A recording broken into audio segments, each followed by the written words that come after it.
છે। ગોંડલમાં ધોધમાર વરસાદ પડી રહ્યો છે। ભારે વરસાદના કારણે મેળાની મજા બગડી ગઈ છે।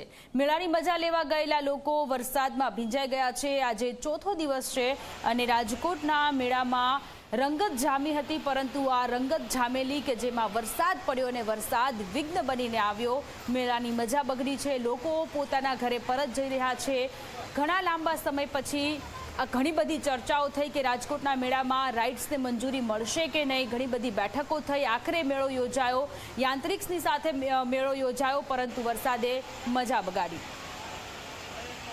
તો રાજકોટના ગોંડલમાં મેળાનું આયોજન થયું અને આ મેળાની મજા મેઘરાજાએ બગાડી છે। વિઘ્ન સ્વરૂપે મેઘરાજા આવ્યા અને લોકો કે જે લોકો મજા માણી રહ્યા હતા મેળાની, એ મજા બગડી ગઈ છે। ગોંડલમાં સતત ત્રીજા દિવસે વરસાદી માહોલ જામ્યો છે। સૌરાષ્ટ્રમાં આખું અઠવાડિયું વરસાદની હવામાન વિભાગની આગાહી છે, ત્યારે ગોંડલમાં મેળાની મજા બગડી।